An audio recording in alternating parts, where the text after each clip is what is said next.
Tentang bahasa pancen nggih kuasane pangeran. Wis sak mono kuwi. Lah nggih wong kaceke mek sak ngoten tok nggih ya. Nggih. Mbok menawi enten barangkali ada hal-hal yang perlu disampaikan dalam rangka untuk mereka supaya mengena ajaran tauhid. Ya sementara nggih lewat WA. Karena zamannya adalah zaman internet. Kalau dulu belum ada seperti itu ya kesulitan. Apabila kita mau nelpon, walah zaman lama itu kalau nggak ke sana ke kecamatan nggak bisa nelpon. Sekarang di mana tempat lebih mudah. Tapi jangan lupa kalau kita dimudahkan oleh Allah, mbok yo memudahkan ilmu tauhid. Apa kabar semuanya untuk jamaah YouTube? Saya sekarang ada di Banten. Tujuannya adalah mengkhatamkan jamaah yang mendapat 250 video. Insya Allah tiap daerah apabila menginginkan ngaji seperti ini, harusnya tiap daerah ada pengurus. Misalnya di rumahnya, di daerahnya Bapak ingin ketempatan ngaji tauhid, walaupun bukan saya yang mengajarkan, nggak apa-apa Pak. Untuk cara mengembangkannya, lah kita itu kan diberi kelebihan oleh Allah dengan cara YouTube tersebut. Ya lebih enak. Buktinya kita nelpon di mana saja ya nyambung. Tapi jangan lupa nyambungnya ya dari ini. Ya sinyal masuk ya dari kemarin yang jenengan. Ya itu nyambungnya di situ, sinyal nggak akan masuk kalau nggak lewat situ. Ya menurut pelajaran tauhid yang kemarin saya khatamkan itu Pak. Kan jenengan kan nggak bisa sinyal bisa nyambung apabila tidak lewat kepada zat Allah. Ini kalau pelajaran tauhid. Nah, kalau pelajaran syariat yo dari kartu apa yang agak cekatan untuk sinyal ya tentu Bapak Ibu punya channel masing-masing. Ini adalah khusus pelajaran tauhid loh Pak yang saya sampaikan. Tapi anehnya walau saya nyampaikan khusus tauhid, syariatnya itu banyak. Jangan tanya tentang syariat, tapi kalau saya ini masuk ke tauhid, syariatnya banyak, Pak. Misalnya ada anak itu kalau dalam keadaan haid itu berapa paling dikit, terus berapa wajar-wajarnya, terus berapa yang paling lama. Itu ditata di pelajaran syariat. Nah saya ini kan orang hakikat, orang tauhid, syariatnya banyak. Tapi kalau dari syariat tanpa tauhid maka syariatnya kurang. Ya, jangan ada usulan nggak apa-apa. Yang lain usul apa? Barangkali ada usul. Usulnya cuma menambah porsi bahasa Indonesia aja. Oke, nambah porsi bahasa Indonesia. Iya saya lupa Pak. Soalnya Kadang-kadang lupa. Soalnya di YouTube juga tadi masih banyak bahasa Jawanya. Iya, jadi orang-orang itu persentasenya kurang. Kok umpama bahasa Indonesia persentasenya naik. Ya nggak apa-apa pengalaman. Tahu bahasa Jawa enggak bahasa Inggris boleh, bahasa Indonesia boleh, nanti bahasa Indonesia. Oh, apa? Bahasa apa? Kan Ustaz zaman itu. Iya. Bahasa Indonesia bahkan bahasa Inggris. Nanti saya ucapkan. Iya. Jadi nanti kalau Isa bahasa Indonesia aja. Iya bahasa Indonesia aja nggak apa-apa. Tapi kira-kira jamaahnya kan ya sekian itu kan Pak. Kan masuk ada undangan toh. Nanti Itu waktu suruh bawa ibu-ibunya. Oh, apa? Ibu-ibunya Jamaah. Jamaah. Ibu-ibu. Oh, hadir. Ya, itu kan Iya, berarti bahasanya harus lebih dari 80% harus Indonesia berarti. Iya, bahasa Indonesia. 99%. Iya, nggak Soalnya sini apa-apa. komplek itu banyak kan orang Sunda. Iya, orang Indonesia, iya. Saya lupa Pak, kalau di situ tadi itu. Berarti kan saya mengucapkan apa-apa berarti kan nggak nyambung. Iya. Karena kebiasaan di sana tadi banyak orang. Iya, saya nggak terasa ya. Oh, alah. Bisa karena biasa. Akhirnya sampai salaman. Oh, iya nggak apa-apa. Untuk jamaah YouTube, saya sekarang ada di Banten. Ini saya pulangnya ya 2 hari Pak ya. Sini hari Selasa, kemudian Rabu. Terus ini maunya Kamis malam Jumat, itu Jumat Legi mungkin. Nah, biasanya orang-orang itu langgar masjid, banyak yang membaca sholawat, membaca Quran, terus ada tahlil gitu biasanya.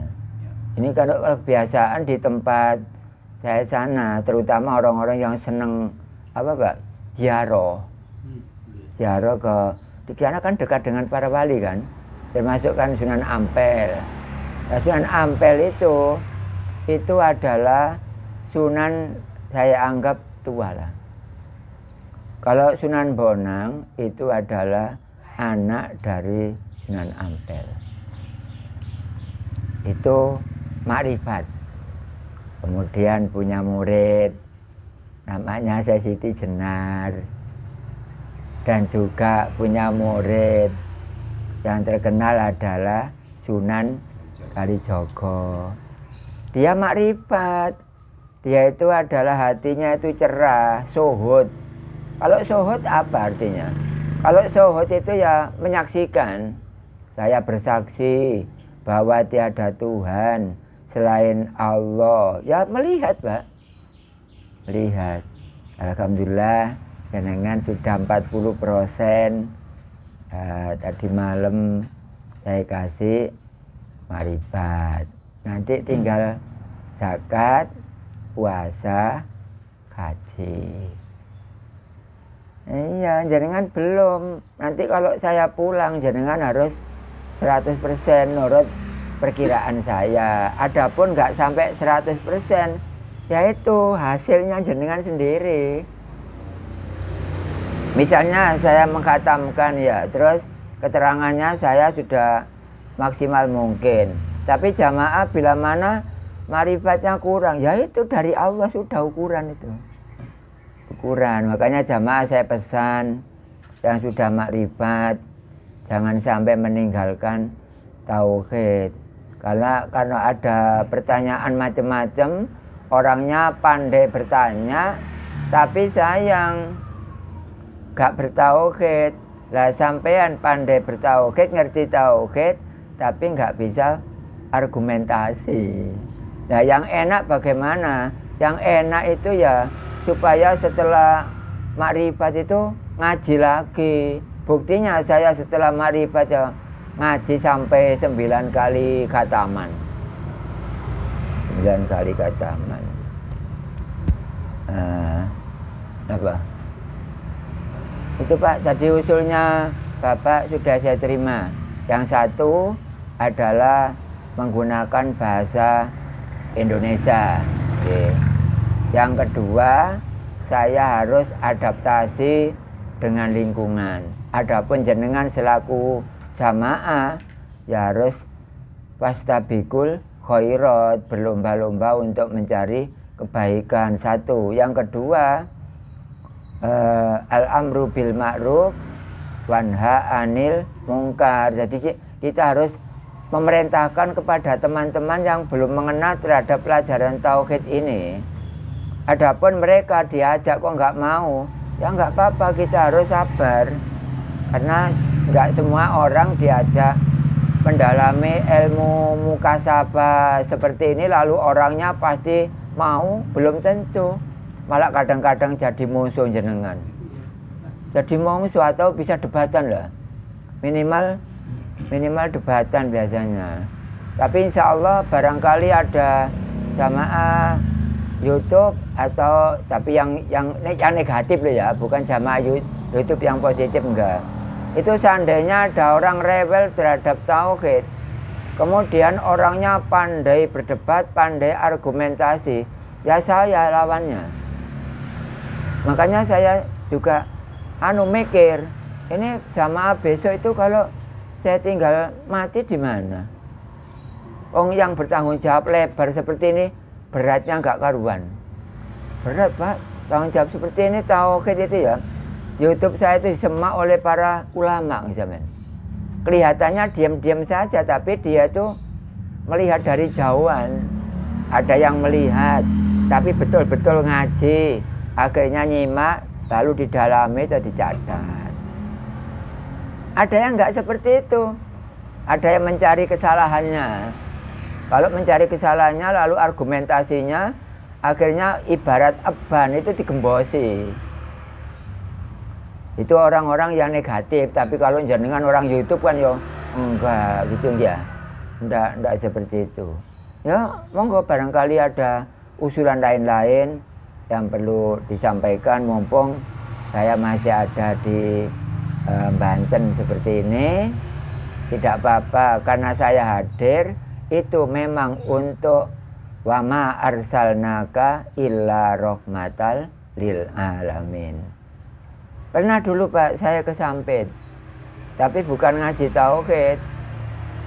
Sampit sana itu ada orang yang bermasalah, contohnya rumah ditempati kok orangnya kok meninggal, lagi-lagi sakit, lagi-lagi celaka. Saya datang ke sana selama 3 hari, bermalam di sana di Sampit. Itu adalah untuk menyelesaikan bagaimana orang itu menempati rumahnya supaya enggak mengganggu orang yang punya rumah. Lalu yang kedua itu adalah menampung pertanyaan.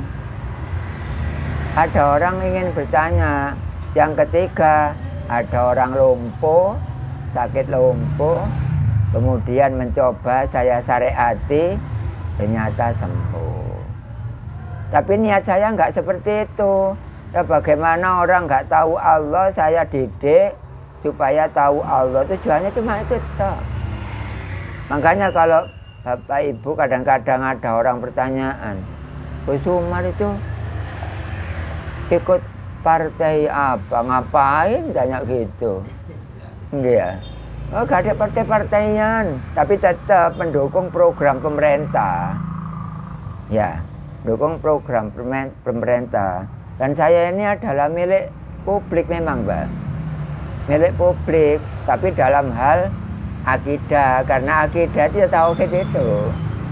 Akidah kan ada 2, ada akidah ada akhlakul karimah, ada akhlak mazmumah. Kalau akhlak karimah ya jenengan sholat berhadapan kepada zat Allah, itu namanya akhlakul karimah. Tapi kalau jenengan nggak berhadapan dengan zat Allah, nilainya sama dengan membelakangi kan.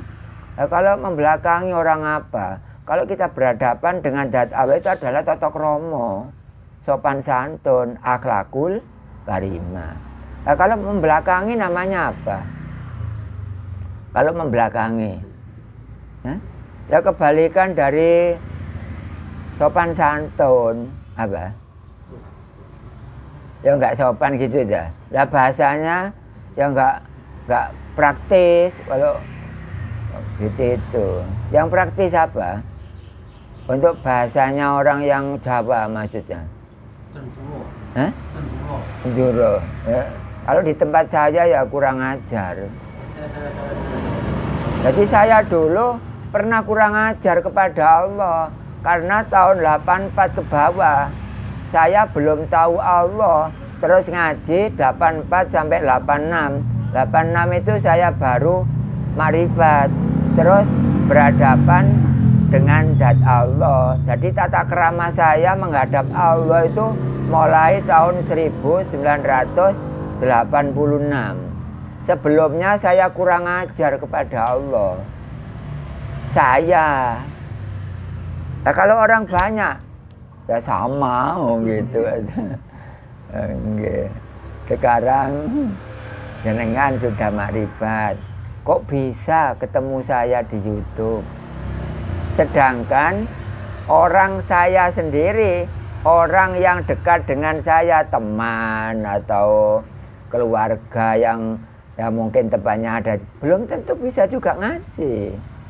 Tapi jenengan bukan saudara, sejak kecil lo nggak tahu ketemu, lo kok bisa mendapatkan ilmu makrifat? Lalu menurut pelajaran tauhid, siapa yang mempertemukan? Allah. Yang jauh-jauh ketemu dengan tauhid, yang dekat gak ketemu dengan tauhid. Ya, saya pesan kepada jamaah YouTube, pada jamaah semuanya, jangan sampai meninggal dunia ya, tapi sebelum nggak tahu Allah. Maksud saya jangan sampai meninggal dunia tapi belum tahu Allah. Kenapa Pak? Karena siksanya nggak selesai. Walaqad darokna li jahannama katsiran minal jinni wal insi lahum qulubun la yafqahuna biha walahum adhanul la yasma'una biha walahum a'yunul la yubsiruna biha ulaika kal an'am balhum adallu. Orang disiksa itu karena 3. Yang satu adalah hatinya tidak tahu Allah. Yang kedua, telinganya tidak mendengar suara yang walau tidak dibaca di lesan. Kemarin, di malam, yang kita nutup telinga. Pokoknya orang nggak dengar seperti itu. Terus mata kelihatan ini, tapi tidak kelihatan adamnya ini. Maka dipastikan menurut Quran tadi barangkali saya membacanya nggak terbalik.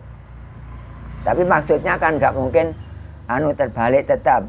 Hati tidak tahu Allah, telinga tidak dengar dzikir yang non-stop, sholat daim, terus mata kepala kelihatan ini, tapi tidak kelihatan adamnya ini.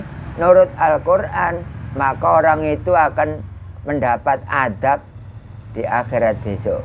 Tapi adabnya ditaruh pada neraka yang paling dingin. Dan neraka yang paling dingin itu adalah jahanam.